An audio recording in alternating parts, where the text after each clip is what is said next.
Solution आपका बहुत ही interesting topic है और बहुत इंपॉर्टेंट टॉपिक है, पेपर पॉइंट ऑफ व्यू से भी आपका बहुत इंपॉर्टेंट है, और अगर आप जनरल पर्सपेक्शन की वे में देखिए तब भी आपके लिए बहुत इंपॉर्टेंट टॉपिक रहेगा। तो इसको हमने पूरा डिटेल में स्टडी करना है। प्रीवियस क्लास में आप मतलब 11th-12th क्लास की अगर आप बात करो तो वहां पर इसके बारे में ऑलमोस्ट आप पढ़ चुके होते हो, बट जो टर्म्स आपने वहां पर पढ़ी है उन्हीं को डिटेल में यहाँ पर आपने पढ़ना है। तो अब सबसे पहले हम मीनिंग देख लेते हैं कि सॉल्यूशन का मीनिंग क्या है या आप सॉल्यूशन कहते किसको हो। तो आपके पास अगर कोई भी मतलब कोई भी केमिकल स्पीसीज है, तो अगर कोई दो नॉन रिएक्टिंग स्पीसीज है, दो या दो से ज्यादा नॉन रिएक्टिंग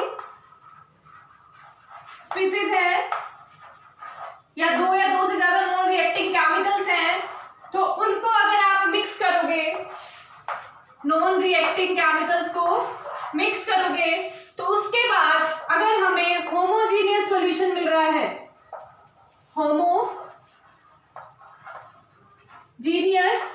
मिक्सचर अगर आपको मिल रहा है, तो वो आपका एक सॉल्यूशन का पार्ट होगा। दोबारा सुनिए, अगर किन्हीं दो नॉन रिएक्टिंग केमिकल स्पीसीज को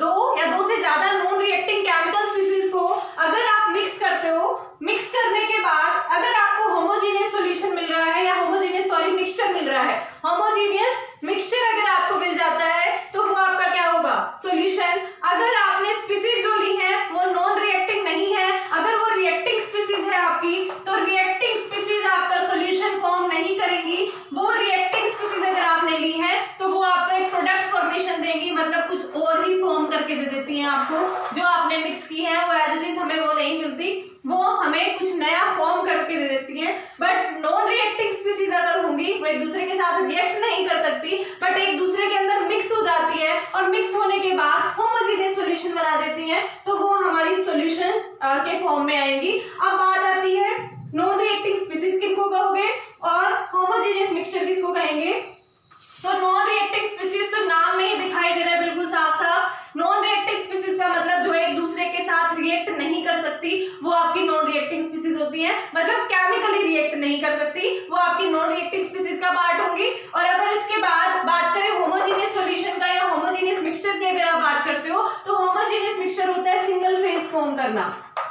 सिंगल फेज में अगर आपके पास मिक्सचर मिल जाता है, तो सिंगल फेज में अगर होगा तो इसका मतलब आप उसको सॉल्यूशन बोल सकते हो। सिंगल फेज का मीनिंग क्या है कि आप कोई लेयर सेपरेशन वहां पर नहीं कर सकते, कि डिफरेंट लेयर आपकी सेपरेट नहीं हो सकती, वहां पर लेयर सेपरेशन वहां नहीं होगी, लेयर सेपरेशन नहीं होगी, तो आपका एक होमोजेनियस मिक्सचर होगा। तो इसका मतलब अगर आपने किन्हीं दो केमिकल स्पीसीज को मिक्स किया, तो वो केमिकल स्पीसीज अगर हमें मिक्स होने के बाद एक होमोजेनियस सॉल्यूशन दे रहे हैं, दैट मींस वहां से हमें पता चला वो नॉन रिएक्टिंग, मतलब हमें नॉन रिएक्टिंग स्पीसीज ही लेनी है। तो नॉन रिएक्टिंग स्पीसीज अगर आपने ली, उनको मिक्स करने के बाद अगर आपको होमोजेनियस सॉल्यूशन मिल रहा है, होमोजेनियस मिक्सचर अगर आपको मिल रहा है, तो वो आपका एक सॉल्यूशन का पार्ट होगा। और अगर आप होमोजेनियस मिक्सचर की बात करो कि होमोजेनियस मिक्सचर कैसा होता है, जिसमें कि एक सिंगल फेज आ जाए, सिंगल फेज का मतलब क्या है, वहां पर लेयर सेपरेशन ना हो, तो वो आपका एक सॉल्यूशन का पार्ट होगा। तो इसका मतलब सॉल्यूशन तो हमारा कब फॉर्म होगा, नॉन रिएक्टिंग स्पीसीज को अगर आप मिक्स करोगे और होमोजेनियस मिक्सचर आपको मिल रहा है, तो वो आपका सॉल्यूशन हो गया। अब मिक्स बात आती है कि अगर सॉल्यूशन प्रिपेयर करना है तो कितनी आपकी नॉन रिएक्टिंग स्पीसीज को मिक्स कर सकते हो, आप number of non reacting species को मिक्स कर सकते हो, बट कंडीशन ये रहेगी वो सॉल्यूशन तभी बनेगा, सॉल्यूशन का पार्ट तभी होगा अगर वो जितनी भी स्पीसीज आपने मिक्स की है उनको मिक्स करने के बाद आपको होमोजेनियस मिक्सचर अगर मिल रहा है, तो ही वो आपका एक सॉल्यूशन का पार्ट होगा, अदरवाइज वो सॉल्यूशन का पार्ट नहीं होगा। तो अब इसके बाद बात आती है बाइनरी सॉल्यूशन की। हम बात कर लें, जनरली हमें बाइनरी सॉल्यूशन ही देखने को मिलते हैं। बाइनरी सॉल्यूशंस कौन से सॉल्यूशंस होते हैं बाइनरी, अगर किन्हीं दो नॉन रिएक्टिंग स्पीसीज को अगर आप मिक्स करो, दो नॉन रिएक्टिंग स्पीसीज को अगर आप मिक्स कर रहे हो, उसके बाद होमोजेनियस मिक्सचर अगर आपको मिल रहा है, तो वो सॉल्यूशन आपका कैसा सॉल्यूशन होता है, बाइनरी सॉल्यूशन होगा। तो जनरली हम जो एग्जांपल्स लेंगे या जिन हमारे सामने जितने भी एग्जांपल्स आते हैं या सॉल्यूशन जितने भी हमारे सोल्यूशंस ही होते हैं, मतलब किन्हीं दो नॉन रिएक्टिंग स्पीसीज को मिक्स किया होता है, उसके बाद हम सॉल्यूशन प्रिपेयर करते हैं। तो अब अगर हम यहाँ पर एग्जांपल लें, वाटर प्लस अल्कोहल का अगर मैं एग्जांपल ले लूं, वाटर में अगर हम अल्कोहल ऐड करते हैं तो वो दोनों एक दूसरे के अंदर मिक्स हो जाते हैं और वहां पर कोई सेपरेशन आपको दिखाई नहीं देती। तो अगर वहां पर कोई सेपरेशन नहीं दिखाई देती, उसके अलावा भी और एग्जांपल्स भी ले सकते हो। और एग्जांपल्स हमारे हो सकते हैं, शुगर को हम वाटर में अगर मिक्स कर दें, सॉल्ट को वाटर में मिक्स कर दें, ये जनरली एग्जांपल्स आपको देखने को मिल जाते हैं, वहां से आपको समझ आएगा कि सॉल्यूशन आप किसको कहोगे। तो वाटर को अगर आप अल्कोहल में मिक्स करते हो तो वहां पर कोई लेयर सेपरेशन नहीं होता, आपको सारा सॉल्यूशन एक जैसा दिखाई देता है, वहां पर आप लेयर सेपरेशन नहीं कर सकते। तो अगर नहीं कर सकते दैट मींस वो आपका सॉल्यूशन, मतलब जो वो मिक्सचर है वो क्या होगा, एक सॉल्यूशन का पार्ट होगा। नेक्स्ट है, शुगर को अगर आप वाटर में मिक्स करते हो, शुगर आपने जैसे ही वाटर में मिक्स की, वो मिक्स करने के बाद कंप्लीटली सारे सॉल्यूशन को एक जैसा दिखा देती है, मतलब एक जैसा बना देती है। तो अगर वो एक जैसा बना रही है दैट मींस वो सॉल्यूशन कैसा हुआ, होमोजेनियस मिक्सचर हुआ। नेक्स्ट, सॉल्ट को अगर आप वाटर में मिक्स कर रहे हो तो सॉल्ट और वाटर का सॉल्यूशन भी, सॉरी मिक्सचर भी आपका एक क्या किसका पार्ट होगा, सॉल्यूशन का ही पार्ट होगा, वहां पर भी आप लेयर सेपरेशन नहीं कर सकते। तो ये हो गए आपके सॉल्यूशंस के एग्जांपल। बट उसके साथ आपकी दो टर्म्स आप पढ़ते आए हो सॉल्यूशन के अंदर। सॉल्यूशन जो है वो दो पार्ट में डिवाइड होता है। अगर आपने बाइनरी सॉल्यूशन की बात की है तो बाइनरी सॉल्यूशन के अंदर हमारे दो पार्ट इन्वॉल्व होते हैं, एक आपका सोल्यूट, दूसरा आपका सॉल्यूशन, और सॉरी सॉल्वेंट। सोल्यूट और सॉल्वेंट से मिलके हमारा सॉल्यूशन बनता है। तो अब क्वेश्चन आता है, सोल्यूट किसको कहोगे आप और सॉल्वेंट किसको कहोगे। सोल्यूट आपका जो आपने बाइनरी सॉल्यूशन प्रिपेयर किया उसके अंदर जो कम अमाउंट में ऐड किया जाएगा वो आपका क्या होता है, सोल्यूट, और जो ज्यादा अमाउंट में ऐड किया जाएगा वो आपका सॉल्वेंट। तो जिस चीज को मिक्स कर रहे हो वो आपका सोल्यूट, जिसमें मिक्स कर रहे हो इज द सॉल्वेंट। तो यहाँ पर जो कम अमाउंट में होगा वो सोल्यूट, क्योंकि आप उसको मिक्स कर रहे हो कम अमाउंट, मतलब शुगर को वाटर में मिक्स करोगे ऐसा तो नहीं होगा ना, शुगर के अंदर पानी डालो, मतलब शुगर सॉरी वाटर में हम शुगर ऐड करेंगे ना, शुगर में वाटर तो नहीं ऐड करेंगे। तो यहाँ पर आपका क्या एग्जांपल होगा कि शुगर आपका कम अमाउंट में लिया जाएगा एज कंपेयर टू वाटर। तो अगर शुगर कम अमाउंट में लिया जा रहा है दैट मीन सोल्यूट की तरह कौन बिहेव करेगा, शुगर, और वाटर हमारा इन एक्सेस लिया जाता है एज कंपेयर टू शुगर। तो यहाँ पर आपका सॉल्वेंट क्या होगा, आपका वाटर। तो सिमिलर वे में आप सॉल्ट और वाटर में भी मतलब डिफरेंशिएट कर सकते हो इन चीजों को। यहाँ पर बात आती है कि वाटर और अल्कोहल में कौन सोल्यूट होगा कौन सॉल्वेंट होगा, वो डिपेंड करता है आप किसका अमाउंट ज्यादा रख रहे हो, किसका अमाउंट कम रख रहे हो। जिसका अमाउंट कम रखोगे वो आपका सोल्यूट और जिसका अमाउंट आप ज्यादा रखोगे वो आपका सॉल्वेंट। तो इस तरह से आपका सोल्यूशन प्रिपेयर किया जाता है। तो उसके बाद आपने सॉल्यूशन का एक बेसिक सा पॉइंट ऑफ व्यू देख लिया है कि किसको आप सॉल्यूशन कहोगे, सॉल्यूशन प्रिपेयर कैसे करते हैं। तो सबसे इंपॉर्टेंट चीज जो आपकी है वो यही है कि किन्हीं दो या दो से ज्यादा नॉन रिएक्टिंग स्पीसीज को अगर हम मिक्स करते हैं तो अगर वो होमोजेनियस मिक्सचर हमें प्रोवाइड कर रहा है तो वो आपका क्या होगा, सॉल्यूशन, अदरवाइज वो सॉल्यूशन का पार्ट नहीं होगा। तो अब इसके बाद एक जनरल सा परसेप्शन देख लेते हैं हम कि अगर मुझे स्ट्रेंथ फाइंड आउट करनी है तो हम किसी भी सॉल्यूशन की स्ट्रेंथ कैसे फाइंड आउट करेंगे या हम सॉल्यूशन को किस तरह से एक्सप्रेस करेंगे। क्योंकि आपने कहा सॉल्यूशन दो पार्ट में डिवाइड है, सोल्यूट प्लस सॉल्वेंट। अगर सोल्यूट और सॉल्वेंट दो पार्ट में डिवाइडेड है हमारा सॉल्यूशन, तो इसका मतलब आप एक का अमाउंट कम रखोगे, एक का अमाउंट ज्यादा रख रहे हो। बट अभी हमने एग्जांपल लिया कि वाटर और अल्कोहल, वाटर प्लस अल्कोहल का हमने एग्जांपल लिया और यहाँ पर कहा कि भाई हम नहीं बता सकते कि कौन सोल्यूट होगा कौन सॉल्वेंट होगा। वो आपका डिपेंड करता है कि किसी ने वाटर अगर कम ले लिया है तो वाटर सोल्यूट की तरह काम कर जाएगा, और अगर आपने अल्कोहल कम ले लिया है तो आपका अल्कोहल सोल्यूट की तरह काम कर जाएगा।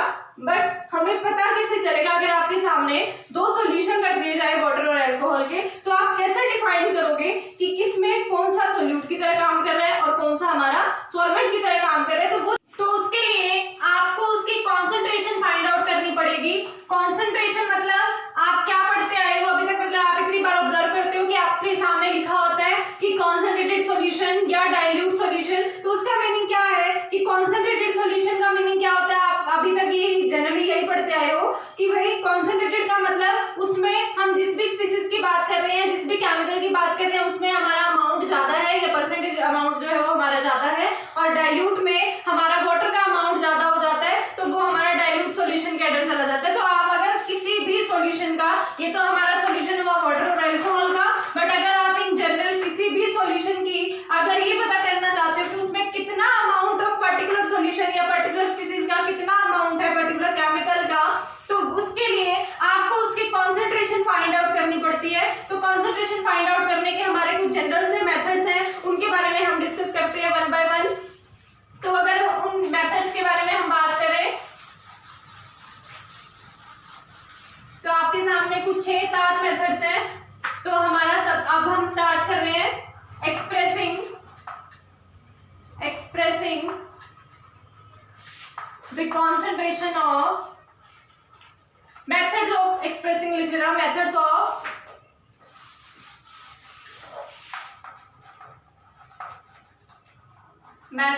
expressing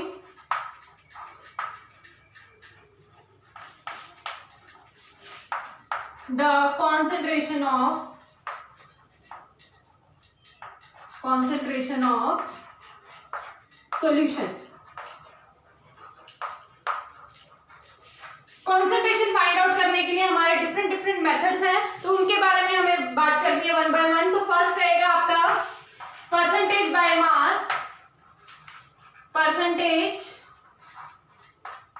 बाय मास, मतलब क्या कि अगर आपके सामने कोई भी सॉल्यूशन दे दिया जाए और उसमें आपको पता करना है कि सॉल्यूट का कितना अमाउंट वहां पर प्रेजेंट है, तो आप अगर सॉलिड फॉर्म में अपना सॉल्यूशन बना रहे हो, तो अगर सॉल्यूशन हमारा सॉलिड फॉर्म में है तो वहां से हम परसेंटेज बाय मास मेथड से फाइंड आउट कर सकते हैं कि कितना अमाउंट ऑफ सॉल्यूट हमारा सॉल्यूशन के अंदर ऐड है। तो अब देखिए सबसे पहली बात ये आती है कि क्या हमारा सॉल्यूशन सॉलिड फॉर्म में एग्जिस्ट कर सकता है, मतलब कि दोनों ही अगर हमारे सॉलिड हो, सॉलिड प्लस सॉलिड, क्या हमारा सॉल्यूशन फॉर्म कर सकता है? बिल्कुल कर सकता है, क्योंकि सॉलिड इन सॉलिड का एग्जांपल हमारा बहुत अच्छा है। सैंड को अगर हम सॉल्ट के अंदर मिक्स कर देते हैं, सैंड को सॉल्ट के अंदर अगर हम मिक्स कर रहे हैं तो ये हमारा एक होमोजेनियस मिक्सचर प्रिपेयर करेंगे, और अगर ये एक होमोजेनियस मिक्सचर बना रहे हैं तो इसका मतलब क्या होगा,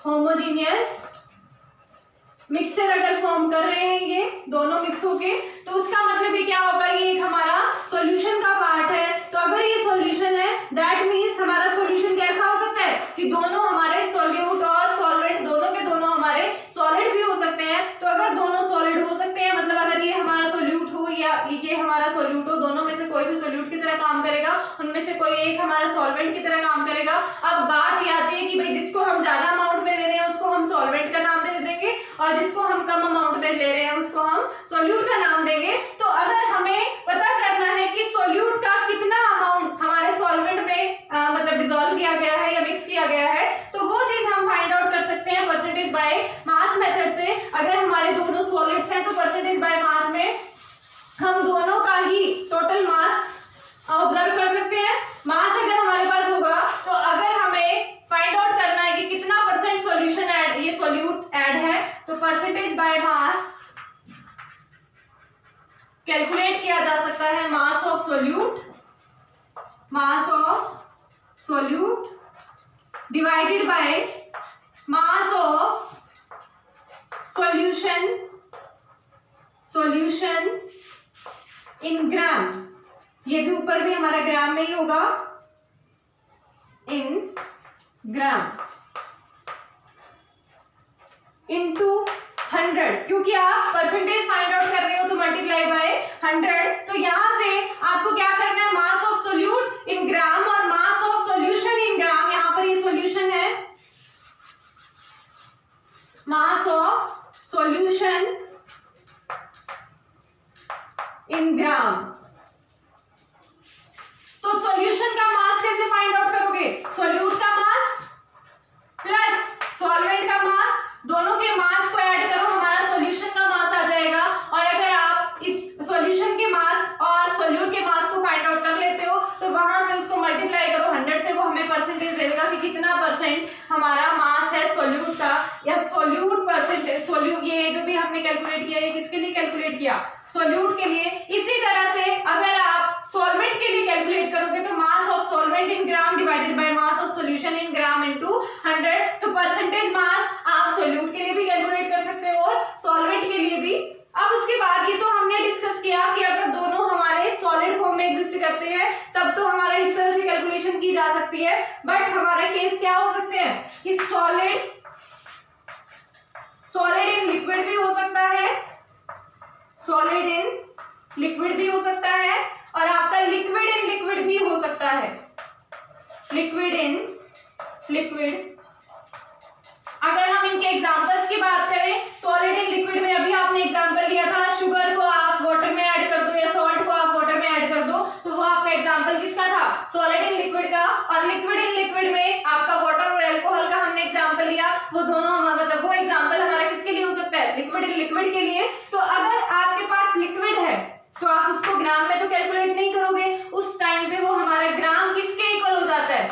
सेंटीमीटर क्यूब के। तो 1 gram is equal to 1 centimetre cube के इक्वल होगा। तो यही सेम फॉर्मूला आप वैसे अप्लाई कर सकते हो। कैसे?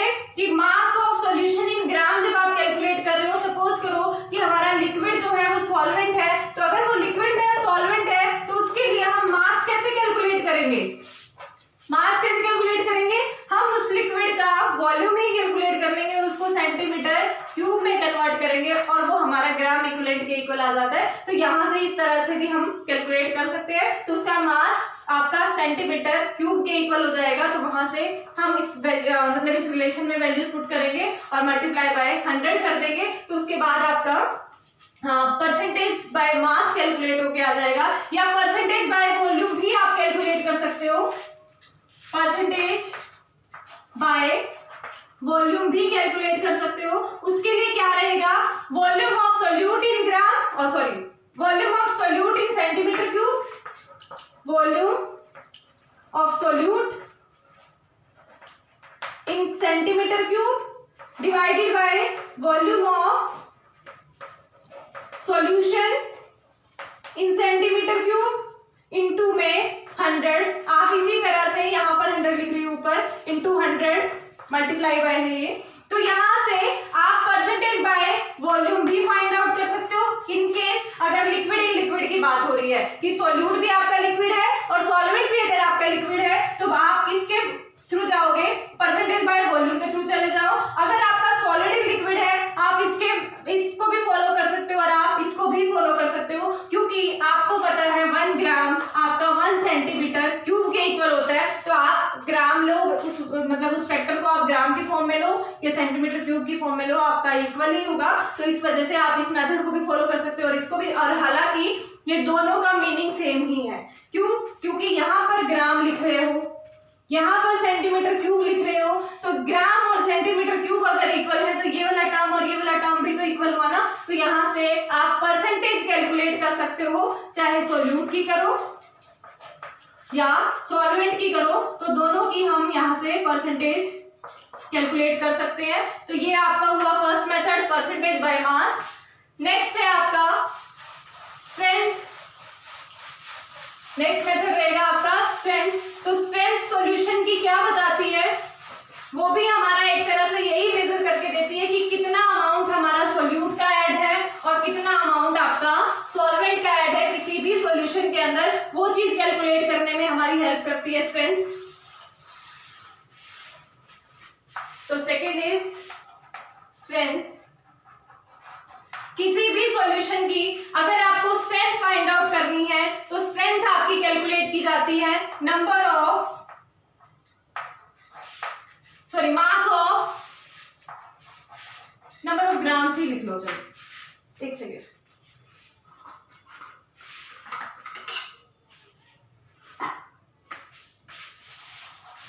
Number of gram solute, number of grams of solute divided by volume of solution in liters. अगर आपको किसी भी सॉल्यूशन की स्ट्रेंथ फाइंड आउट करनी है तो आपको क्या करना है, number of grams of solute कि कितने ग्राम आपने सोल्यूट लिया हुआ है उसको अगर आप डिवाइड कर दोगे कि कितने सॉल्यूशन में आपने लिया है और उसको सॉल्यूशन को आपने लीटर्स की फॉर्म में ही लेना है, तो volume of solution in litre से अगर आप उसको डिवाइड कर रहे हो, इनकी रेशियो फाइंड आउट कर रहे हो, तो वो आपके सॉल्यूशन की स्ट्रेंथ फाइंड आउट करेगी। इसका मतलब क्या हुआ, सपोज आपने 1 ग्लास पानी लिया, मतलब 2 कंटेनर्स में वाटर लिया। वाटर लेने के बाद आपने इसमें भी शुगर ऐड की और आपने इसमें भी शुगर ऐड की। इसमें आपने 5 ग्राम ऐड की, इसमें आपने 10 ग्राम ऐड की। अब ये बताइए कि कौन सा सॉल्यूशन ज्यादा मीठा होगा। ऑब्वियस सी बात है, जिसमें आपने शुगर ज्यादा ऐड की है वही हमारा ज्यादा मीठा होगा। अगर सपोज करो कि वाटर दोनों में सेम है, दोनों में वाटर अगर सेम है तो इसका मतलब जिसमें मैंने शुगर ज्यादा ऐड की है तो उसका हमारा वो मीठा ज्यादा होगा, स्वीटनेस उसमें ज्यादा होगी। जिसमें हमने शुगर कम ऐड की उसमें स्वीटनेस कम होगी। दैट मीन्स वहां पर मेरा सोल्यूट का अमाउंट कम था, तो मेरा सोल्यूट का अमाउंट कम था तो मुझे मिठास कम मिली। तो वो मिठास मेरे सॉल्यूशन की स्ट्रेंथ को रिप्रेजेंट कर रही है कि अगर मेरे पास कम अमाउंट में सॉल्यूशन था तो कम अमाउंट में सोल्यूट था, अगर कम अमाउंट में सोल्यूट था तो उसने मेरे सॉल्यूशन को कम इफेक्टिव बनाया।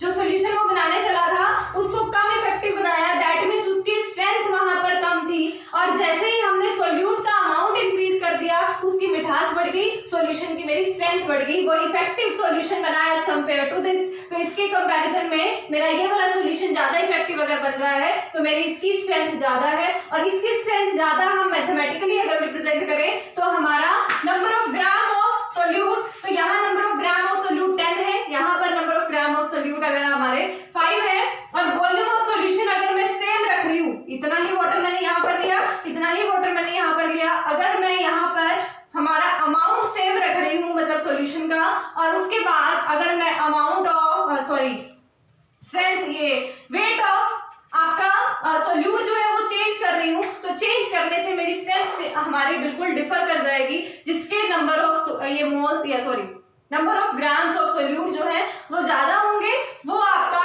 ज्यादा स्ट्रेंथ वाला सॉल्यूशन बनेगा, और जिसके हमारे नंबर ऑफ ग्राम्स कम होंगे मतलब वेट जिसका कम होगा या जिसमें कम अमाउंट ऑफ सोल्यूट डाला जाएगा वो उसकी स्ट्रेंथ भी कम ही रखेगा। तो यहाँ से आप स्ट्रेंथ फाइंड आउट कर सकते हो, स्ट्रेंथ फाइंड आउट करके बता सकते हो कि किस सॉल्यूशन में हमारा सोल्यूट ज्यादा ऐड किया गया है और किस सॉल्यूशन में हमारा सोल्यूट जो है वो कम ऐड किया गया, और ज्यादा ऐड करने से सॉल्यूशन इफेक्टिव बन रहा है और कम ऐड करने से हमारा सॉल्यूशन कम इफेक्टिव बन रहा है। अब उसके बाद नेक्स्ट टर्म है, बहुत इंपॉर्टेंट टर्म है आपकी, third one is molarity. Molarity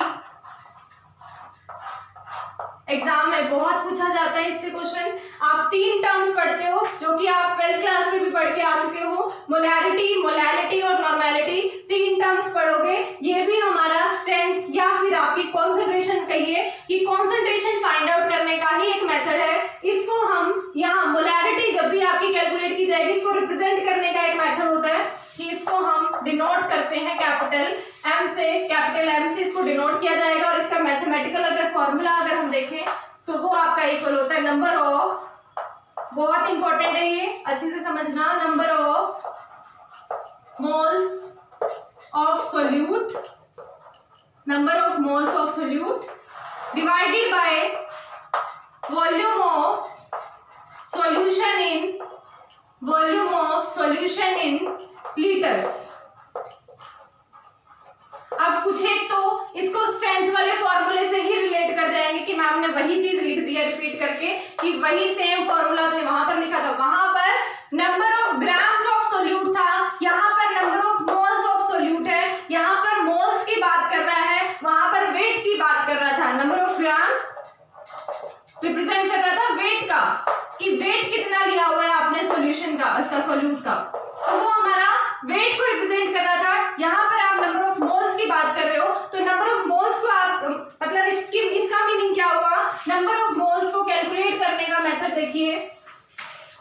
number of moles.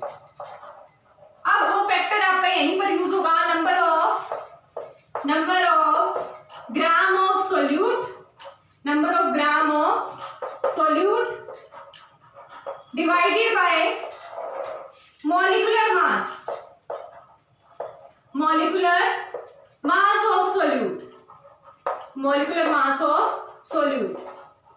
दोनों ही हमने फैक्टर्स सोल्यूट के क्यों लिए हैं, क्योंकि number of moles of solute आप फाइंड आउट कर रहे हो।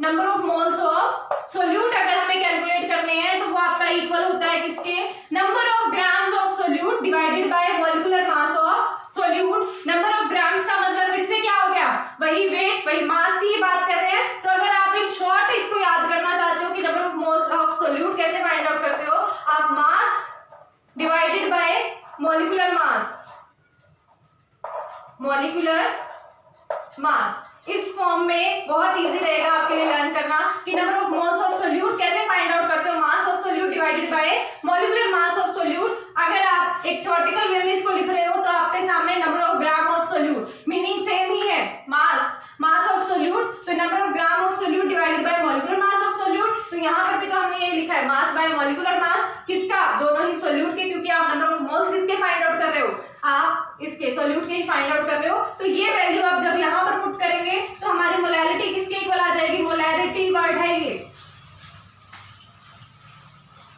मोलैरिटी आपकी इक्वल आ जाएगी number of moles of solute की जगह क्या वैल्यू अभी लिखी थी हमने, number of gram of solute, number of gram of solute divided bye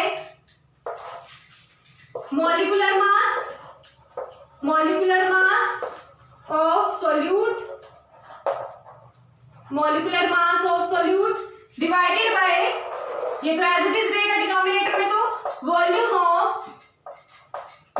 of solution, volume of solution in litres.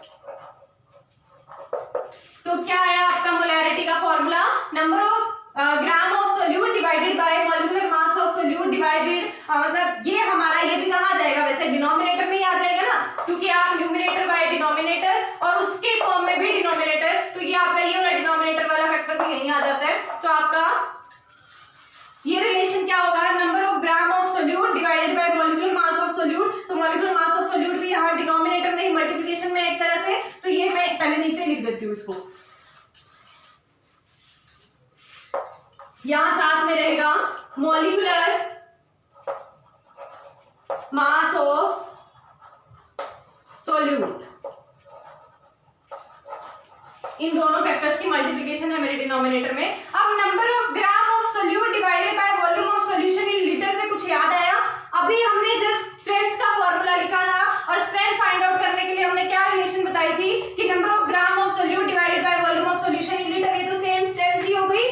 तो यहां से आप इसको कह सकते हो strength of the solution divided by molecular mass of the solute, हमें क्या कैलकुलेट करके देगी, मोलैरिटी। तो अगर आपको मोलैरिटी कैलकुलेट करनी है तो strength of that solution in litres, strength of solution in litres divided by molecular mass of solute की फॉर्म में भी कई जगह आपको ये रिलेशन देखने को मिल जाती है, तो वहां पर कंफ्यूज नहीं होना है, वही सेम ही चीज है, सिर्फ इस रिलेशन को याद रख लो, बाकी कहीं पर भी कंफ्यूज नहीं होगे।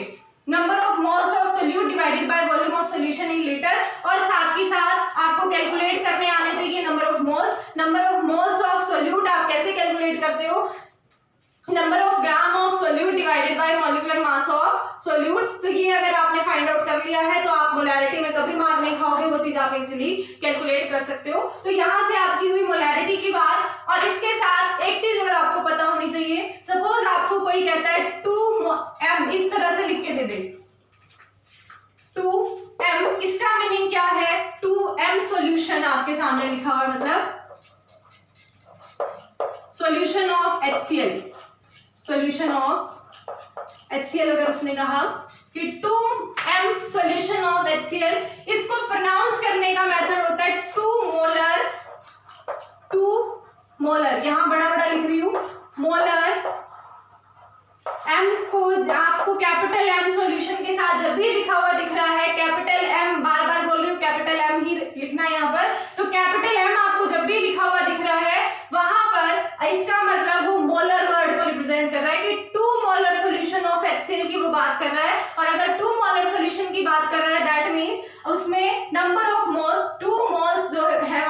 सॉल्यूशन के हमारे सॉल्यूशन के अंदर ऐड है इन फॉर्म ऑफ लीटर। तो 2 मोलर सॉल्यूशन को अगर आपको रिप्रेजेंट करना है तो आप कैपिटल 2 कैपिटल M से रिप्रेजेंट कर सकते हो, या आप 2 मोलर भी बोल सकते हो उसको।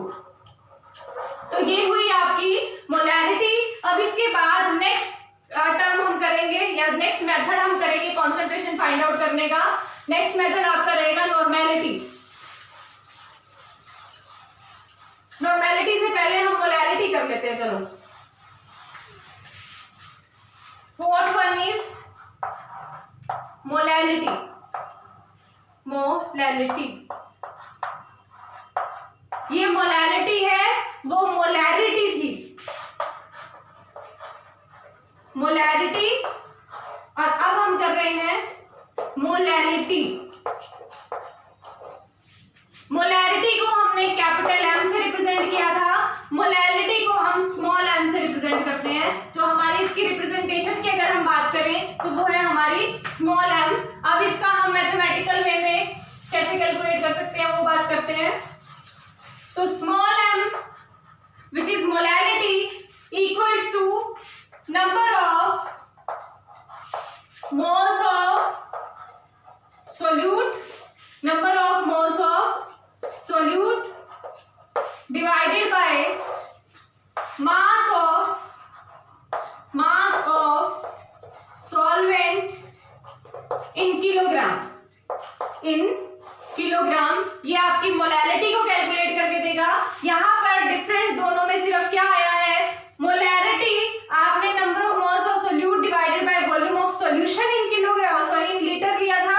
यहां पर आप मास ऑफ सॉल्वेंट इन किलोग्राम ले रहे हो। यहां पर सॉल्वेंट की बात है, सिर्फ सॉल्वेंट की, और वहां पर आपकी सॉल्यूशन की बात थी। तो सॉल्यूशन में आपके दोनों का ही वॉल्यूम आ जाता है, चाहे आपका सोल्यूट भी मतलब सोल्यूट है या सॉल्वेंट है, दोनों का वॉल्यूम आप मतलब कंबाइन करके टोटल वॉल्यूम की बात करते हो। तो मोलैलिटी को कैलकुलेट करने का मेथड रहा ये। वही सेम चीज number of moles of solute हमने अभी देखा था। तो नंबर ऑफ मोल्स अभी शॉर्ट फॉर्म में लिख रही हूँ, वहां पर मैंने पूरा लिख दिया था। Number of moles of solute is equal to mass of solute divided by molar mass of solute, molecular mass of solute. यहां से हम कैलकुलेट करेंगे फिर से क्या, number of moles of solute, और इनको यहां पर इस रिलेशन को यहां पर पुट कर देना है, और वहां से हम मोलैलिटी की वैल्यू को फाइंड आउट कर लेंगे। देखो जो ये हमारी मोलैलिटी है बिल्कुल सिमिलर रही मोलैरिटी के जैसी ही, सिर्फ क्या डिफरेंस आया है यहाँ पर, यहाँ हमने मास ऑफ सॉल्वेंट इन किलोग्राम लिया है और वहां पर हम volume of solution in litre लेते हैं। हाँ, इसमें साथ में 1000 मल्टीप्लाई होगा, 1000 के साथ आपकी मल्टीप्लिकेशन रहेगी। तो यहाँ पर मास ऑफ सॉल्वेंट इन किलोग्राम ले रहे हो और वहां पर volume of solution in litre लिया। अदरवाइज हमारा सेम ही चीज थी, बट ये वैल्यूज हमें डिफरेंट देता है। Different values in the sense कि ये हमारा एक डिफरेंट टर्म में हमें मोलैरिटी कंसंट्रेशन कैलकुलेट करके दे रहा है, और मोलैरिटी हमें डिफरेंट टर्म में कैलकुलेट करके दे रहा है। तो अब इसके बाद बात आती है कि हम मैंने आपको बताया कि स्मॉल m से रिप्रेजेंट करते हैं, और अगर आपके सामने 2m स्मॉल m लिखा हुआ है ऑफ HCl सॉल्यूशन, तो वहां पर वो उसकी मोलैलिटी की बात कर रहा है। और मोलैलिटी को रिप्रेजेंट करने के लिए या हम इस तरह से स्मॉल m को क्या बोलते हैं या प्रोनाउंस क्या करते हैं, मोलर प्रोनाउंस करते हैं। कैपिटल M को हमने प्रोनाउंस किया था मोलर, और हम स्मॉल m को मतलब मोलैलिटी को प्रोनाउंस करते हैं मोलर। तो इन दोनों में ये डिफरेंस रहेगा, ध्यान रखना। मोलैलिटी डिफरेंट है और मोलैरिटी आपकी डिफरेंट है। तो यहां से हमने मोलैलिटी की भी बात कर ली। अब नेक्स्ट आपका है नॉर्मेलिटी। नेक्स्ट इज नॉर्मेलिटी, वो भी हमारा एक कॉन्सेंट्रेशन फाइंड आउट करने का मेथड रहेगा। तो फिफ्थ आपका मेथड है नॉर्मेलिटी। नॉर्मेलिटी इसको हम कैपिटल N से रिप्रेजेंट करते हैं, और नॉर्मेलिटी कैलकुलेट करने का मेथड होता है आपका नंबर ऑफ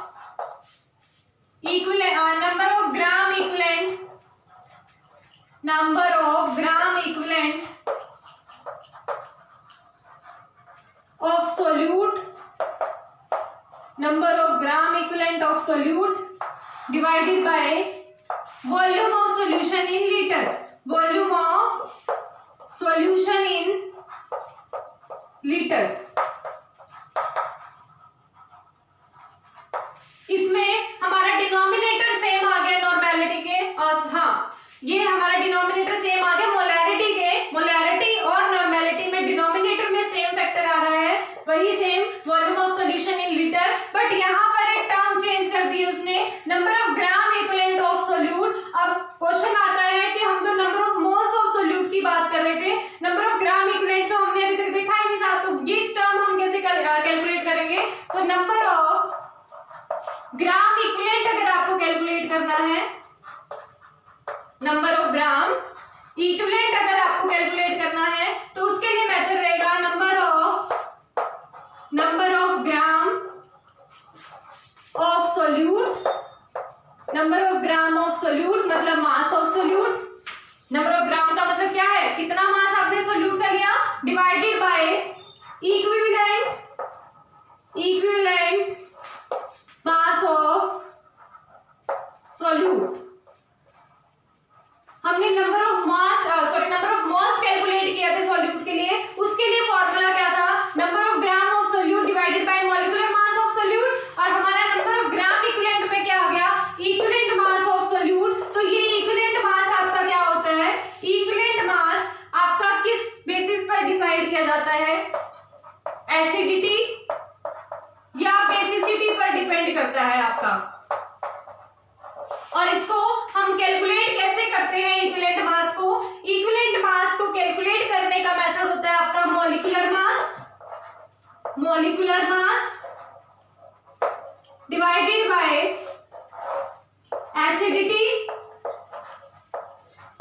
एसिडिटी या basicity.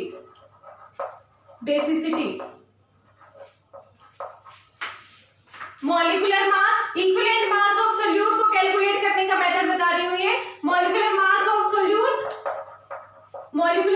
Solute divided by acidity of solute या बेसिसिटी ऑफ सोल्यूट। अभी एसिडिटी या बेसिसिटी टर्म क्यों बोल रहे हैं, आपका सॉल्यूशन में जो भी आप सोल्यूट ऐड कर रहे हो, अगर वो एसिडिक नेचर का है, तो उसकी हम बेसिसिटी कैलकुलेट करते हैं, और अगर आपका सोल्यूट बेसिक नेचर का है तो उसकी हम एसिडिटी कैलकुलेट करते हैं,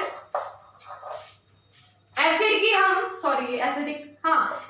नेचर का है तो उसकी हम बेसिसिटी कैलकुलेट करते हैं, और अगर बेसिक नेचर का है तो उसकी हम एसिडिटी कैलकुलेट करते हैं। अब इसका मीनिंग क्या हुआ, आपके पास कोई भी एसिड है उसके पास H पॉजिटिव आयंस है, मतलब अगर आपका कोई भी एसिडिक बिहेवियर वाला कोई भी सॉल्यूट है उसके पास number of H positive ion है और बेसिक के पास OH नेगेटिव आयन है, तो एक H पॉजिटिव आयन को अगर मुझे न्यूट्रलाइज कराना है तो मुझे किसकी हेल्प लेनी पड़ेगी, मतलब कोई एक एसिडिक आयन है तो अगर मुझे उसे न्यूट्रलाइज कराना है, उसके इफेक्ट को खत्म करना है, तो मुझे किसकी हेल्प लेनी पड़ेगी, बेस की। और बेस का कितने आयन की रिक्वायरमेंट है, एक सिंगल आयन की ही रिक्वायरमेंट है, अगर उसमें एक ही H पॉजिटिव आयन है तो उसकी बेसिसिटी डिफाइन करेगा वो, बेसिसिटी का मतलब उसमें क्या हो जाएगा, उसकी बेसिसिटी होगी 1।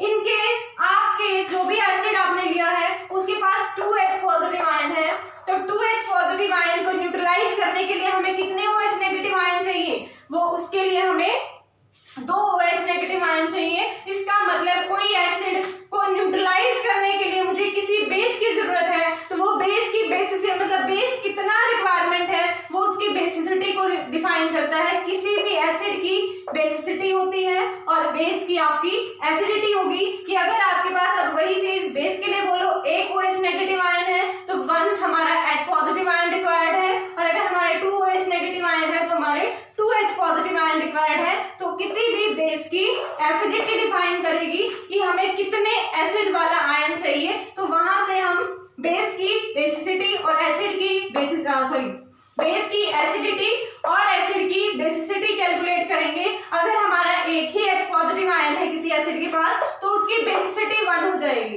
अगर हमारे एसिड के पास 2 X पॉजिटिव आयन है तो उसकी बेसिसिटी 2 हो जाएगी। तो मतलब मॉलिक्यूलर मास को हम उसी नंबर से डिवाइड कर देंगे और डिवाइड करने के बाद जो भी आपका अमाउंट आएगा या जो भी नंबर आपका आ रहा है वो आपके equivalent mass of that particle या दैट सब्सटेंस के इक्विवेलेंट मास को रिप्रेजेंट करेगा। और वो वैल्यू हमने यहाँ पुट करके हम कैलकुलेट कर लेंगे नंबर ऑफ ग्राम इक्विवेलेंट, और number of gram equivalent calculate करने के बाद वो वैल्यू हम यहाँ पुट करेंगे और वॉल्यूम ऑफ सॉल्यूशन से डिवाइड कर देंगे और उसके बाद हमारी नॉर्मेलिटी कैलकुलेट होके आ जाएगी। इसको मैं दोबारा रिपीट कर रही हूँ, ध्यान से सुनना। नॉर्मेलिटी अगर मुझे कैलकुलेट करनी है तो इसका मतलब मुझे number of gram equivalent of solute divided by volume of solution in litres की अमाउंट मुझे चाहिए कि कितना अमाउंट है ये। उसके लिए volume of solution in litre का मीनिंग तो मुझे पता है कि मुझे जस्ट वॉल्यूम फाइंड आउट करना है सॉल्यूशन का और वो मुझे यहाँ पुट करना है। बट हमें इंफॉर्मेशन नहीं है कि नंबर ऑफ ग्राम इक्विवेलेंट कैसे कैलकुलेट करेंगे। तो number of gram equivalent calculate करने का मेथड आपका होता है number of gram of solute, number of gram of solute कह लो या फिर मास of solute divided by equivalent mass of solute. अब क्वेश्चन है कि इक्विवेलेंट मास क्या है। इक्विवेलेंट मास हमने क्या कहा, नंबर ऑफ ग्राम इक्विवेलेंट, तो number of gram of solute divided by equivalent mass of solute करना है। बट ये वैल्यू तो हम पुट कर देंगे कि मास ऑफ सोल्यूट तो हम कैलकुलेट कर लेंगे या ऑब्जर्व कर लेंगे, बट हमें नहीं पता कि इक्विवेलेंट मास कैसे कैलकुलेट करते हैं। तो इक्विवेलेंट मास आपका कैसे कैलकुलेट किया जाएगा, molecular mass divided by acidity या बेसिसिटी। किसी भी एसिड की बेसिसिटी होगी और किसी भी बेस की एसिडिटी होगी, तो molecular mass of solute divided bye, अगर वो एसिड है तो उसकी बेसिसिटी से डिवाइड कर दो, अगर वो बेस है तो उसकी एसिडिटी से डिवाइड कर दो। डिवाइड करने के बाद जो भी नंबर हमारे पास सॉल्व होके आएगा वो हमारा क्या कैलकुलेट होगा, इक्विवेलेंट मास। तो इक्विवेलेंट मास की वैल्यू आ गई। मास हमने ऑब्जर्व कर लिया कि कितना सोल्यूट का हमारे पास मास है, दोनों वैल्यूज पुट की, पुट करने के बाद मेरा number of gram equivalent calculate हो जाएगा। नंबर ऑफ ग्राम इक्विवेलेंट की वैल्यू मेरे पास आ गई। वॉल्यूम ऑफ सॉल्यूशन अगर हमें पता हो तो हम यहाँ से इजीली नॉर्मेलिटी कैलकुलेट कर सकते हैं। तो ये हुआ आपका नॉर्मेलिटी कैलकुलेट करने का मेथड, या कॉन्सेंट्रेशन फाइंड आउट अगर हमें करनी है तो with the help of normality हम इस मेथड से कैलकुलेट करेंगे। तो अब उसके बाद बात आती है, जिस तरह से हमने मोलैलिटी या नॉर्मेलिटी, मोलैरिटी इनको डिफाइन करने के लिए हमने कहा था मोलर या मोलर वर्ड का यूज करते हैं कैपिटल एम को रिप्रेजेंट करने के लिए, सॉरी कैपिटल एम और स्मॉल एम को रिप्रेजेंट करने के लिए हमने कहा था मोलर और मोलर वर्ड का यूज करते हैं। इसी तरह से कहीं पर 1n सॉल्यूशन लिखा होगा, 1 नॉर्मल सॉल्यूशन बोला जाता है उसको। क्या सॉल्यूशन बोलेंगे हम उसको, 1 नॉर्मल सॉल्यूशन होगा। तो नॉर्मल सॉल्यूशन का मतलब क्या होगा, वहां पर आप इस मेथड के थ्रू आप कॉन्सेंट्रेशन फाइंड आउट कर रहे हो कि इस मेथड के थ्रू कॉन्सेंट्रेशन फाइंड आउट की गई होगी, तब जाके वो 1 नॉर्मल सॉल्यूशन बना है। तो ये हुआ आपका नॉर्मेलिटी का कंसेप्ट। तो अभी तक हमने जो किए हैं उनमें मोलैरिटी, मोलैलिटी और नॉर्मेलिटी तीनों ही बहुत इंपॉर्टेंट है। तीनों में से क्वेश्चन बहुत बार आ जाते हैं पेपर में। तो अब इसके बाद नेक्स्ट मेथड हमारा रहेगा कॉन्सेंट्रेशन फाइंड आउट करने के लिए with the help of mole fraction या मोल फ्रैक्शन मेथड की हेल्प से हम कैलकुलेट करेंगे।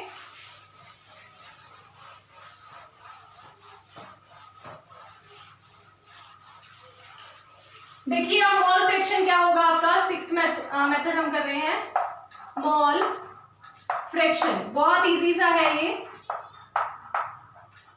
मोल फ्रैक्शन, जिसको कि हम रिप्रेजेंट करते हैं x से, x1 या x2 से हम रिप्रेजेंट करेंगे, x1 या x2 से। x2 मोल फ्रैक्शन रिप्रेजेंट करेंगे हम सोल्यूट की और x1 से हम रिप्रेजेंट करेंगे सॉल्वेंट की।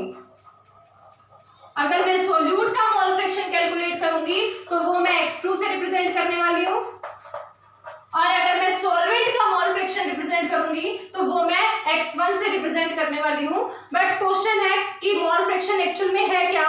तो मोल फ्रैक्शन आपका number of moles per depend करता है, और नंबर ऑफ मोल्स पर भी कैसे, जिस भी कंपोनेंट के लिए आप मोल फ्रैक्शन कैलकुलेट कर रहे हो उसके नंबर ऑफ मोल्स लो। मतलब अगर मैं सोल्यूट के लिए कैलकुलेट कर रही हूँ मोल फ्रैक्शन, तो number of moles of solute लिख ही लेते हैं साथ साथ, number of moles of solute divided by number of moles of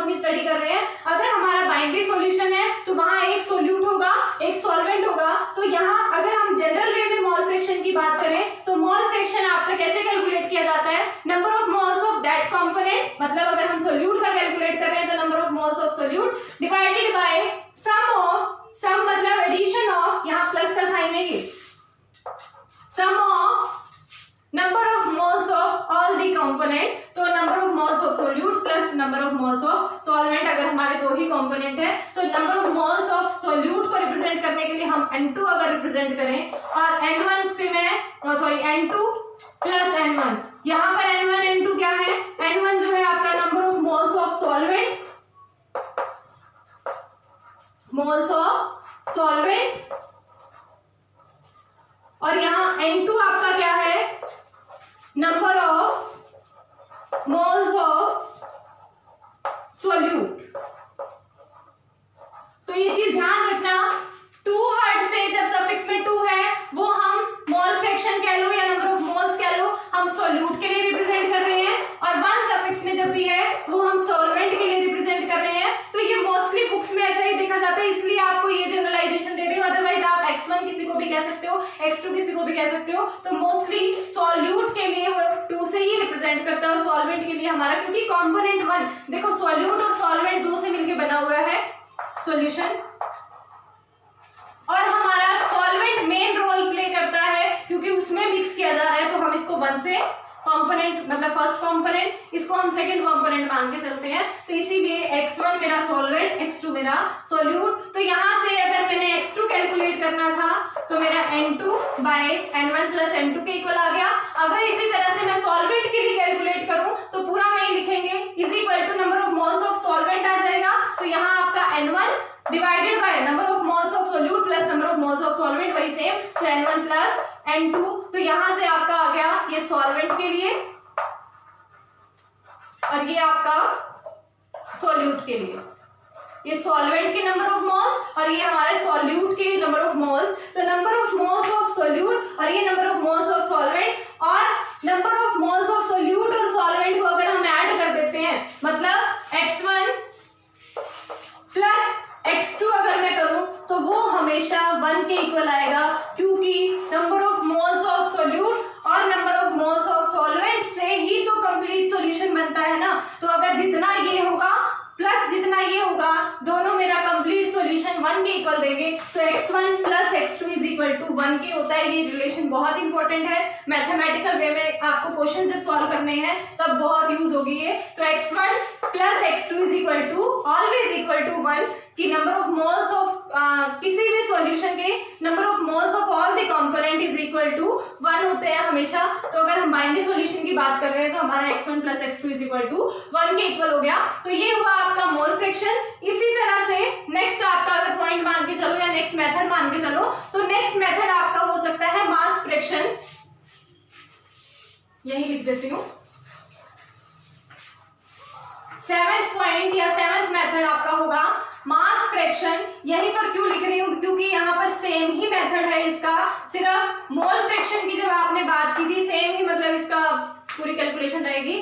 जब आपने मोल फ्रैक्शन की बात की थी तो नंबर ऑफ मोल्स लिए थे सोल्यूट के और सॉल्वेंट के। जब आप मास फ्रैक्शन की बात करोगे तो मास फ्रैक्शन के टाइम पे मास of solute divided by mass of solute plus mass of solvent, यही सेम मेथड रहेगा। तो इसके लिए हमें पूरा लिख के दिखाने की या पूरा एक्सप्लेन करने की जरूरत नहीं है। तो मास फ्रैक्शन हमारा बिल्कुल सेम मोल फ्रैक्शन की तरह ही होगा, और मास फ्रैक्शन में भी आप उसको इक्वल टू 1 मतलब दोनों कंपोनेंट का मास फ्रैक्शन इक्वल टू 1 से रिप्रेजेंट कर सकते हो। तो मास फ्रैक्शन को हम पूरा डिटेल में नहीं कर रहे हैं, बिल्कुल सिमिलर रहेगा, बस जहां पर नंबर ऑफ मोल्स आपको दिखाई दे रहे हैं वहां पर मास ऑफ दैट कंपोनेंट आ जाएगा आपका। इसके बाद लास्ट मेथड है आपका पार्ट्स पर मिलियन, उसको भी हमें पूरा डिटेल में नहीं करना। पार्ट्स पर मिलियन, पार्ट्स पर मिलियन, पार्ट्स पर मिलियन का मतलब यहाँ पर क्या है कि अगर मेरे सॉल्यूशन का 1 मिलियन कंपोनेंट मतलब 1 मिलियन अगर मेरे पार्ट्स हैं तो उसमें से एक पार्ट मेरा किसका होगा, सोल्यूट का होगा। इसका मतलब एक पार्ट अगर मैं सोल्यूट का कंसीडर कर रही हूँ तो सॉल्वेंट का हमारे 1 मिलियन पार्ट होते हैं। तो उसके बेसिस पे अगर हम कैलकुलेट करना चाहें तो कॉन्सेंट्रेशन फाइंड आउट कर लेते हैं। तो ये हम डिटेल में नहीं करेंगे, जस्ट इतना ही सफिशिएंट है आपका, इससे ज़्यादा कुछ इन्फॉर्मेशन इतनी ज़्यादा जरूरत नहीं है। इसके मेथड, इसकी हेल्प से हम कैलकुलेट भी नहीं करते हैं कभी ये कॉन्सेंट्रेशन कैलकुलेट करने के लिए हमारे पास बहुत अच्छे अच्छे मेथड्स हैं। मोलैरिटी हो गया, नॉर्मेलिटी हो गया, और उसके अलावा आपका मोल फ्रिक्शन हो गया, वो भी बहुत अच्छा मेथड माना जाता है।